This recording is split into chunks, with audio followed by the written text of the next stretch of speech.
잘 모르는 사람도 알기 쉽게 설명해주는 월드컵 해설 방송 월드컵 클래스. 안녕하세요. 저는 진행을 맡은 추가할못 대표 MC 김혜리입니다. 오늘 제 옆에는 축구를 조금 아는 축조말 두 분이 앉아 있습니다. 네, 안녕하세요. 안녕하세요. 네. 안녕하세요. 자칭 축조말 해설 두 분 간단하게 자기소개 해주시겠어요? 네, 저는 경영학과 다니고 있는 노경철이라고 합니다. 이번 와우컵에서 제가 속한 팀을 8강에 올려놓는 쾌거를 제 손으로 이뤄냈어요. 제 발로 이뤄냈습니다. 이 정도면 축 좀 아리라 할 수 있겠죠? 네, 저는 급식 때부터 네이버 해외 축구 게시판에서 서식하고 있는 문대 호날두 이승엽입니다. 해외 축구 게시판에서 네. 서식을 하셨군요. 네, 지금 아직도 서식하고 있어요. 알겠습니다. 두 분 다 약간 입으로 근데 축구를 잘하시는 것 같은데 어쨌든 나와주셔서 감사합니다. 저희가 근데 이 자리에 모인 이유가 올해 러시아 월드컵이 열리잖아요. 네, 맞습니다. 많은 분들이 저처럼 축구는 잘 몰라도 또 우리나라 응원하고 싶은 마음에 또 축구는 또 경기 볼 것 같거든요. 네. 그렇다면 월드컵이 열리는 러시아는 어떤 나라인가요? 러시아는 일단은 대륙이기 때문에 네. 정말 넓습니다. 그죠? 또 넓다는 뭐 어떻게 보면 단점 중에 하나는 시차가 다양해요. 워낙 넓으니까. 그렇겠다.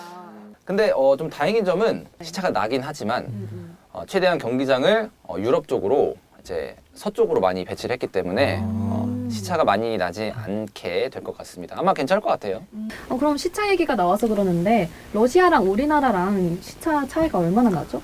러시아의 수도 모스크바랑 우리나라의 수도 서울은 약 6시간 정도 차이가 난다고 합니다. 오, 6시간. 이게 또 되게 중요한 게 우리가 직접 러시아 가서 막 경기 보고 그렇게 할 건 아니잖아요. 다행히도 올해 우리나라 경기 중 2경기는 자정, 그리고 한 경기는 밤 9시에 잡혀 있습니다. 그래서 딱 치맥하기도 좋고 경기 보기도 딱 좋은 시간이죠. 이번 월드컵은 딱 좋네요. 좋습니다. 치킨집 그냥 가면 수엽 씨가 맥주 들고 이러고 있는 거 아니에요? 네, 치킨집에다 딱 제가 서식을 하는 거죠. 이제. 네, 그렇습니다. 이번 월드컵은 치맥하면서 또 보는 재미가 있겠네요. 그러면 개최국인 러시아는 축구에 대한 열기가 있어야 되잖아요. 러시아에선 그 축구에 대한 열기가 어떤가요? 열기 대단하죠. 아. 대단하다 못해 열정이 넘쳐서 좀 문제가 많이 되는데요. 네네. 2012년에 폴란드와 우크라이나에서 유로 대회가 열렸습니다. 네. 근데 폴란드와 러시아의 경기에서 이제 러시아 관중들이 네. This is Russia라는 큰 글씨로 응원을 했어요. 근데 폴란드는 과거에 러시아의 식민 지배를 받았던 국가였거든요. 거기다가 러시아 관중들이 또 인종차별도 좀 해요. 그렇죠. 네, 프랑스의 폴 포그바라는 선수가 네. 흑인 선수인데 네. 이 선수가 골을 넣었어요. 네. 근데 이 흑인 선수를 비난하는 내용으로 러시아 관중들이 야유를 한 적이 있습니다. 어떤 식으로요? 뭐 그냥 뭐 그런 말투였죠. 뭐 네가 뭐 뭔데 골을 넣냐, 아. 뭐 약간 뭐 실력이 별론데 왜 골을 넣냐 이런 식으로 말도 안 되는 내용으로 그냥 한 거죠. 그러다 보니까 네. 이번 월드컵 기간에 만약 인종차별이나 그런 발언을 한다면은 최대는 심판이 경기를 취소시켜서 그 나라를 몰수패까지 하게 시킬 수 있다고 합니다. 그러면 이제 정말 조심해야겠네요. 네, 그렇죠. 이번 월드컵에서 러시아 관중들이 조용히 넘어갈지 지켜봐야겠습니다. 네, 러시아 축구에 대해서 알아봤다면 이제 월드컵 자체에 대해서도 얘기해봐야겠죠. 특별히 러시아 월드컵이라고 해서 볼 수 있는 지난 월드컵과는 다른 약간 그런 관전 포인트 같은 것도 있을까요? 네, 있습니다. 네. 이번 월드컵에는 유독 선수들이 짜증내고 네. 또 답답해하는 장면을 많이 보게 될 겁니다. 바로 VAR이라는 것 때문입니다. 네. 쉽게 설명하면은 기계가 심판을 보는 건데 이게 원래는 주심과 부심들이 경기장에서 눈으로 보고 이렇게 판정을 하잖아요. 근데 기계가 그걸 대신하게 되는 겁니다. 그럼 더 정확한 결과를 얻어낼 수 있으니까 좋은 네. 거 아니에요? 하지만 네. 단점이 너무 명확해요. 뭔데요? 너무 오래 걸리고 아. 답답하다. 주심이 못 봤어. 그럼 주심이 귀에다 헤드셋을 꽂고 기계가 판정해 주는 걸 계속 멀뚱하니 이렇게 기다려야 되죠. 얼마나 답답해요. 네. 저는 그래서 이 VAR 도입을 상당히 반대하는 입장입니다. 네. 근데 저는 오히려 또 VAR을 도입하는 걸 괜찮다고 보는 게 아무래도 주심하고 부심은 진짜 사람이니까 막 실수하고 막 잘못 보고 막 그렇게 하잖아요.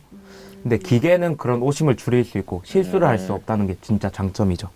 그런데 또 VAR이 또 완전하지도 않습니다. 아 그래요? 네, 영국에서 실험을 몇 번 해봤는데 네.